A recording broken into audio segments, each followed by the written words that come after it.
and so the floor is open. I want to abuse my privilege as chairman to ask you the first question. And it's about a part of the crisis you did not mention, but which is of deep interest here, and I know even more to you. And that's Central and East Europe. Countries in that region have been some of the worst-hit victims of the crisis to date. There's a big debate as to how deep that's going to be and who should help them out of it. Should it be Europe? Should it be the International Monetary Fund? Tell us your strategy for thinking about that nearby part of the world for you. What's the right approach to it? And what's the division of labor for the rest of the world community, Germany itself, the EU as a whole, the international community through the IMF, in dealing with that part of the crisis? Thank you very much. I think this clearly shows the necessity to tie together institutions we have. And I do see chances, but not yet the clear concept to have the European Union in charge, but also the IMF, and to coordinate the ways here a bit better. One thing where we have to be very cautious and careful is not to come onto a very narrow path some are walking at the moment, to offer the idea that we don't differentiate between the different countries in Eastern Europe, and that we just have a partial approach here.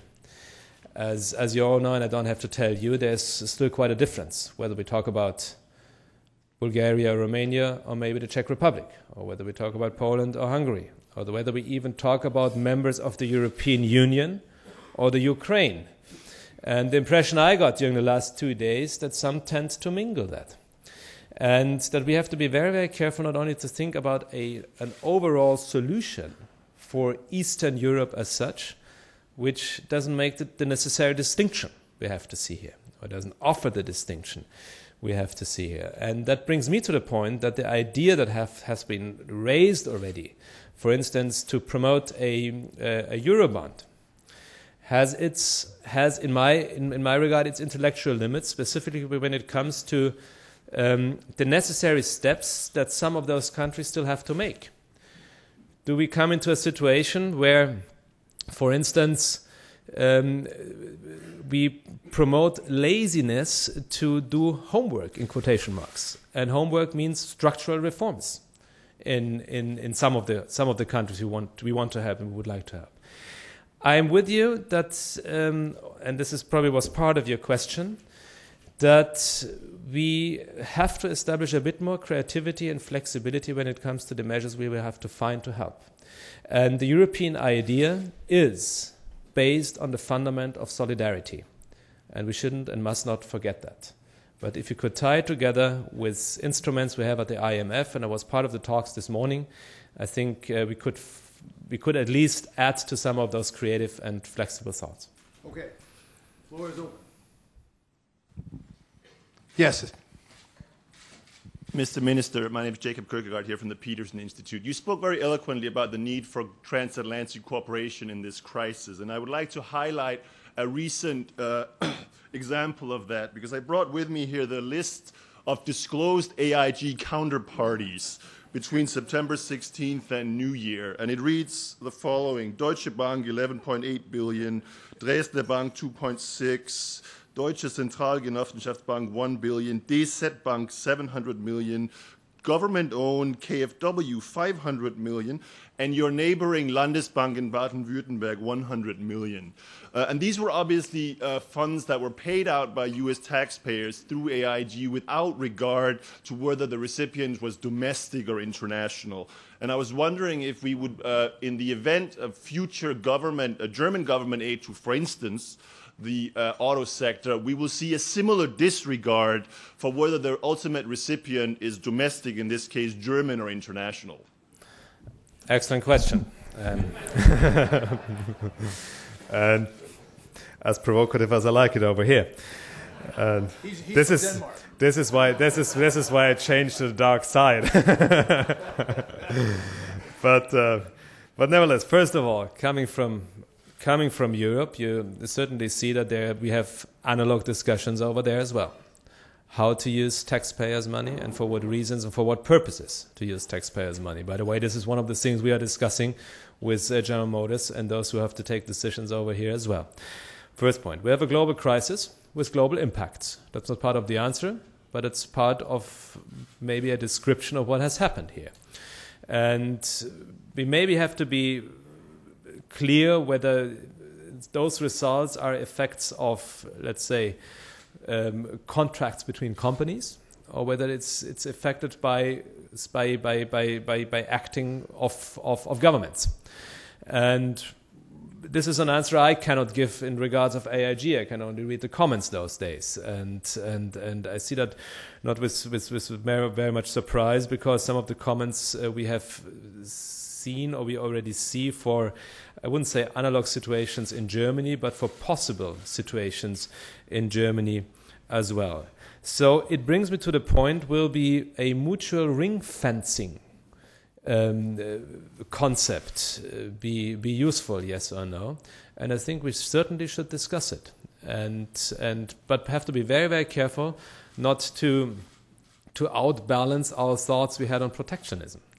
And so that's a quite interesting and probably in intellectual terms rather wide debate we have to start now, and not only in the respective countries, but with the partners we have. Okay, next. Hello, Christopher Swan from Bloomberg News. I had a question about the International Monetary Fund. The United States has suggested that the IMF might need lending firepower of around $750 billion. My understanding, talking to European officials, is many in Europe feel that that's slightly too much, and that the 500 billion that the IMF itself has asked for would be enough. I was just wondering what your thoughts were. Well, I won't comment on the numbers as such, but one thing we agree with as the German government, that there is a necessity to boost the resources of IMF, and that G20 could be a very positive signal in that regard. Thanks. Yes. Sean. Thanks, Fred. Mr. Minister, thank you.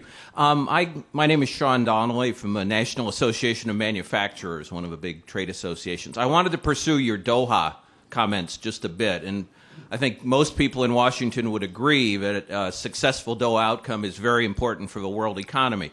I think most of us in Washington define successful as an ambitious and balanced outcome, and I think the assessment many of us have that what's on the table now is neither ambitious nor balanced, and that Europe and the United States are being asked to make substantial concessions, and particularly the advanced developing countries are not. So I wondered is it your assessment that what's on the table is ambitious and balanced, or does Europe and Germany have a strategy to cause these advanced developing countries to engage more seriously? Because I agree we have to get to an outcome, but it has to be driven by substance, not by a calendar.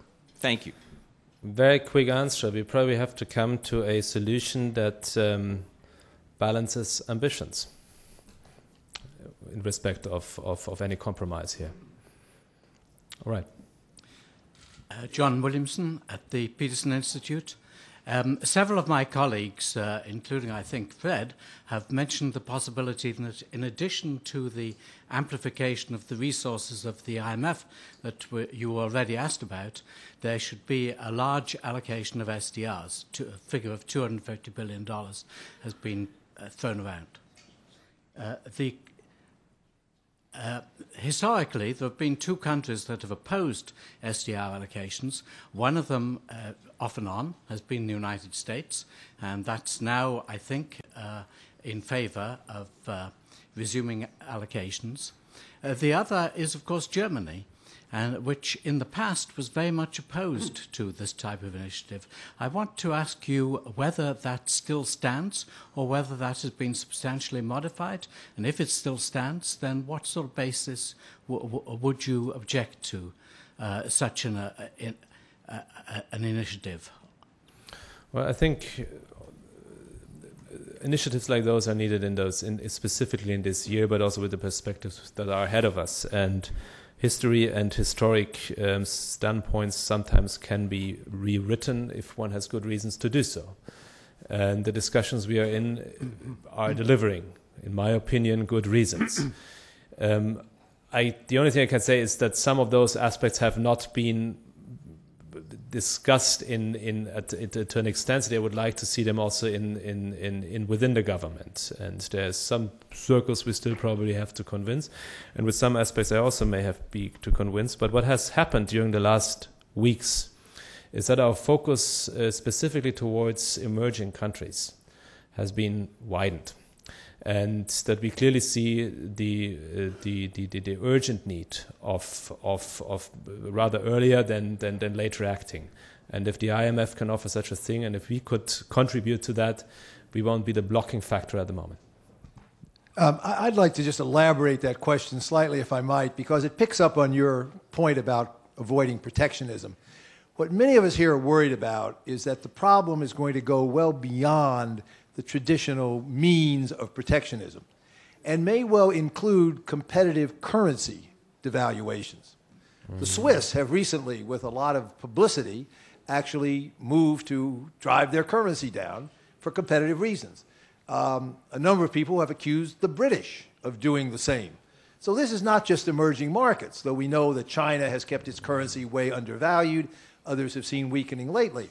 So one reason for the idea of allocating special drawing rights is to give countries an alternative way to build up their reserves without having to run big trade surpluses and drive their currencies down, but also to strengthen the hand of the IMF and maybe the WTO to respond to that threat to an open and competitive international economic system. I think this is an area where Germany and the United States very much share the view of avoiding these kind of beggar-thy-neighbor policies. But the question is whether you and your government, and Europe more broadly, since it operates together on at least parts of the issues, are prepared, or A, share the fear, the worry, that the issue may go well beyond trade protection to even more aggressive devices, and if so, what would you contemplate as policy steps to respond to those problems? Again, not acting only on the national level. I share the concern. If we have similar concerns in that regard, we should try to bring the actors together here. And that's the first step we have to do, to find a way to discuss it. We don't have much time for deep discussions, but we have the necessity to do so. And if there are distinct and differing opinions, we have to make that clear. Again, I cannot offer you an official position of the government here. And in the light of a couple of journalists in this room here, I'm a bit reluctant to do so. Okay, we will hope, however, you will think hard about it and talk with your colleagues about it, because many of us here do worry that that's a serious risk that could severely deepen and broaden the crisis. Okay, Jerry. Jerry Livingston from the German Historical Institute. Mr. Minister, I have two questions about Opel. The first one is, are you about to give a directive to all the many employees of your ministry to get rid of their old cars and buy new Opels and get that fat subsidy that the German government gives to people who do that? And secondly, my question is Opel really worth saving at all? It's been losing market share rapidly. Thank you. The fat subsidy has lost some weight during the last weeks. At the moment, we are coming closer to the point where probably the scrapping program that we have brought on its way will end rather sooner than later, and we have a discussion right now in Germany maybe to prolong it. That's a discussion that has to be answered first of all in the Ministry of Finance, whether such a thing is possible, yes or no, and then by the Bundestag, because it really affects the federal budget. And so we'll see how this continues to be. I've just heard one just has to travel, and such a discussion has started. And I got a couple of interesting messages from Germany that I really should get rather sooner than later to be part of this discussion. I don't know whether I would like to be part of this discussion. So I have certainly not advised my ministry to scrap their cars or to buy the Opel and scrap them. So how is in respect of the future of Opel?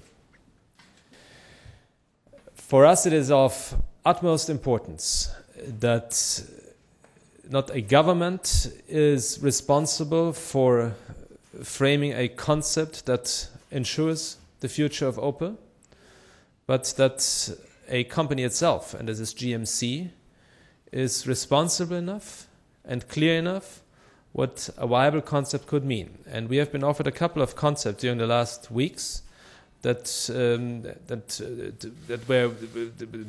had the name concept on the first page, and it was sometimes hard to define whether it substantially really could be called a concept.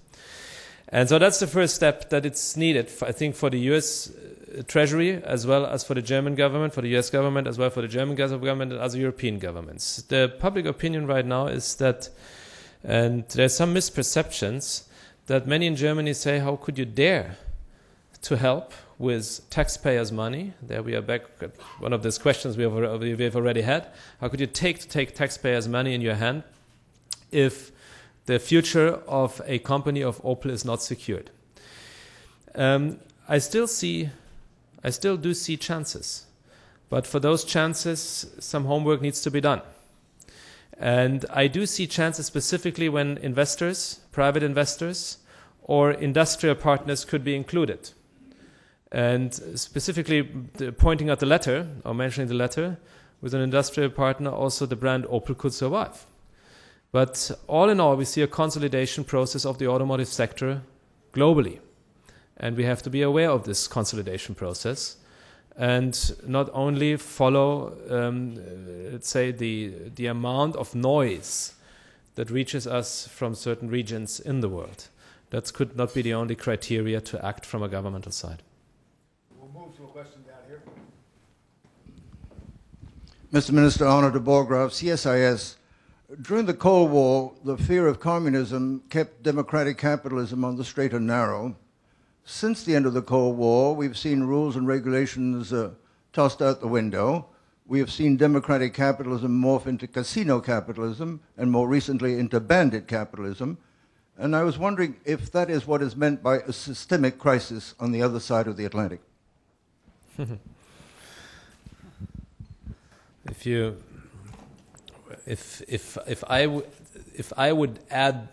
I would be forced to add the terms systemic crisis to the validity of our understanding of a social market economy, I would refuse to do so, because I still see chances, and big chances, and the necessity to get back on the path of a social market economy as we have established it in Germany and other parts of Europe. And I think that's still necessary to do so.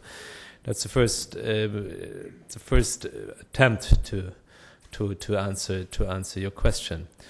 I think we have seen a lot of extremes during the last years that we have followed so far.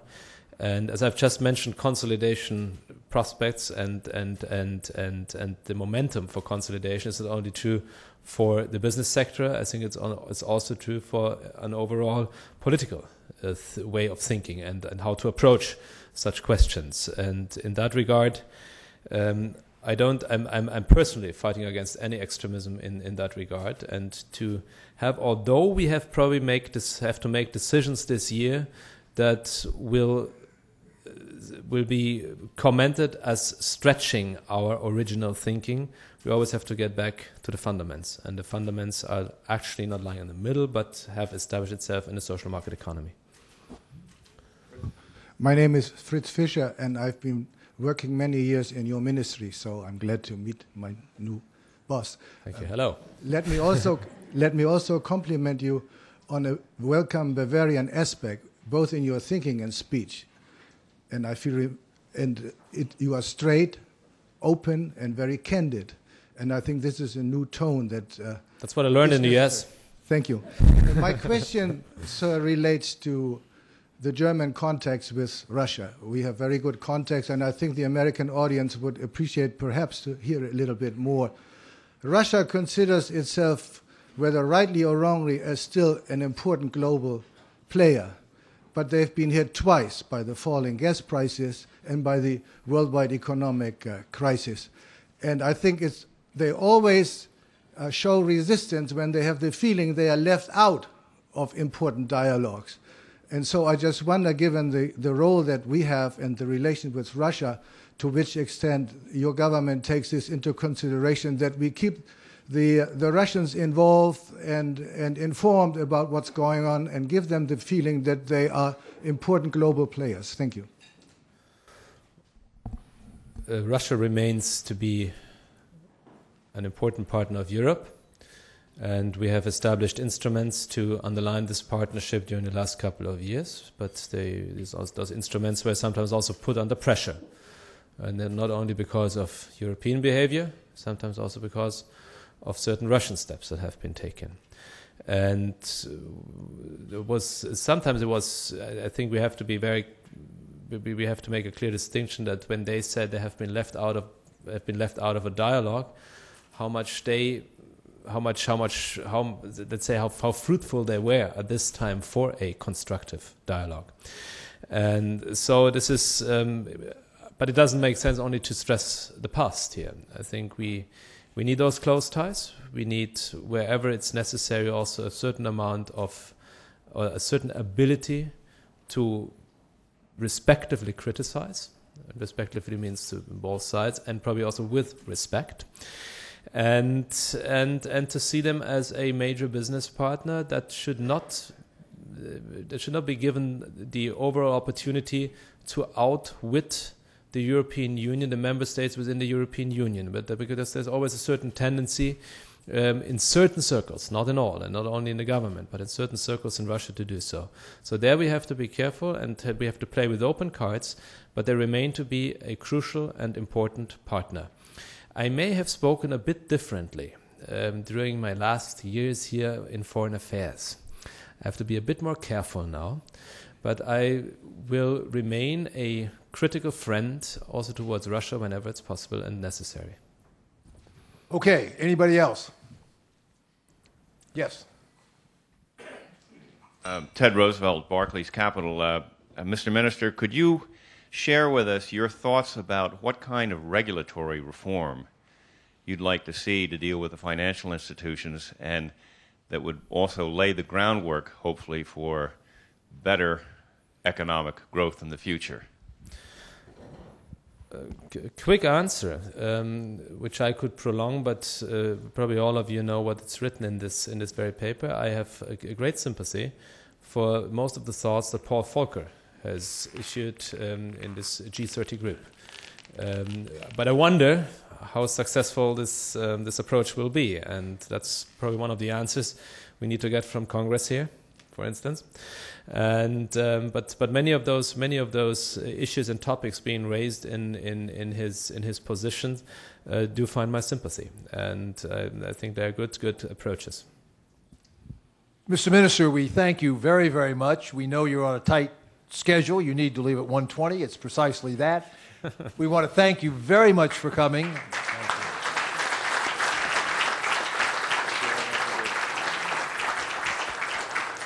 I want to again thank our co-sponsors, Hans Seidel Foundation, the German representative for industry and trade. Thank you, Mr. Ambassador, for leading us off. Thanks to all of you for coming. Extra time off for good behavior. Meeting adjourned. Thank you.